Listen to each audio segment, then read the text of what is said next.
90లలో పిల్లలుగా మనం గడిపిన సాయంత్రాలు, స్కూల్ గ్రౌండ్స్‌లలో, గలీలలో, ఇంటి ముందు ఆడిన ఆటలు, అవి కేవలం క్రీడలు కాదు.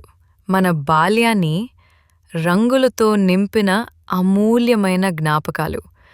స్మార్ట్ ఫోన్లు, ఇంటర్నెట్ లేని ఆ రోజుల్లో గల్లీలో రబ్బరు బంతితో క్రికెట్ ఆడుతూ, చెట్టు కొమ్మును బ్యాట్‌గా, రాళ్లను స్టంప్లుగా మార్చిన ఆ ఉత్సాహం మరువలేనిది.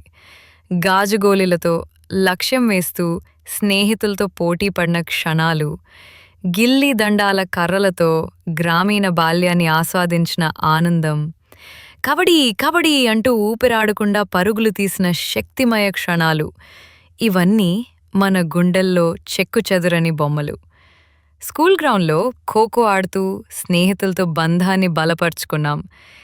7 రాళ్లను బంతితో కొట్టి జట్టుగా ఆనందించిన లగోరి, కళ్ళు మూసుకుని స్నేహితులను వెతికి చెట్టు చెట్టు దాసీదొమ్మి ఆటలో నవ్వుల పండగ జరిగేది.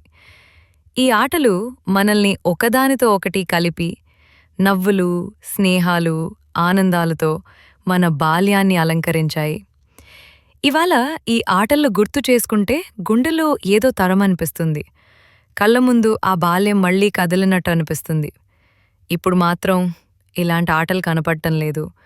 స్క్రీన్ల మధ్య ఆ బాల్య ఆనందం ఎక్కడో కనుమరుగైపోతోంది.